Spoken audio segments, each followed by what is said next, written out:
യാത്രക്കാർക്ക് സേവനം നിഷേധിക്കാൻ ടാക്സി ഡ്രൈവർമാർക്ക് അനുമതി നൽകി സൗദി അറേബ്യ. ടാക്സി സേവനങ്ങൾക്കായി പുറത്തിറക്കിയ പുതുക്കിയ മാനദണ്ഡത്തിലാണ് പുതിയ നിയമം. 9 സാഹചര്യങ്ങളിലാണ് യാത്രക്കാരെ വാഹനത്തിൽ കൊണ്ടുപോകാതെ ഇരിക്കാൻ ഡ്രൈവർമാർക്ക് അനുമതി നൽകിയത്. ടാക്സി സേവനങ്ങൾക്കായാണ് പുതിയ മാനദണ്ഡങ്ങൾ പുറത്തിറക്കിയത്. പുതിയ ചട്ടപ്രകാരം 9 സാഹചര്യങ്ങളിൽ യാത്രക്കാർക്ക് സേവനം നൽകാതിരിക്കാം.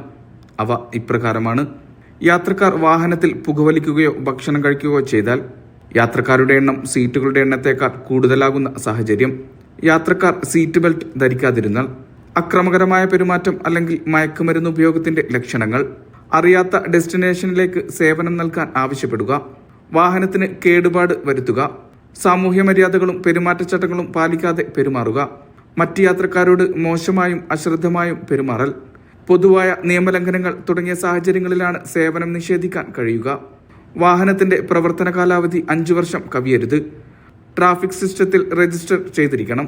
ടെക്നിക്കൽ ഉപകരണങ്ങൾ, ഐഡന്റിറ്റി സ്റ്റിക്കർ തുടങ്ങിയവ ഉണ്ടായിരിക്കണം. പബ്ലിക് ട്രാൻസ്പോർട്ട് അതോറിറ്റിയുടെ സർട്ടിഫിക്കറ്റ് തുടങ്ങിയ നിർദ്ദേശങ്ങളും പുതിയ മാനദണ്ഡങ്ങളിൽ ഉൾപ്പെടും. മേഖലയിൽ ഉയർന്ന നിലവാരമുള്ള സേവനം ലഭ്യമാക്കുന്നതിന്റെ ഭാഗമായാണ് നടപടി.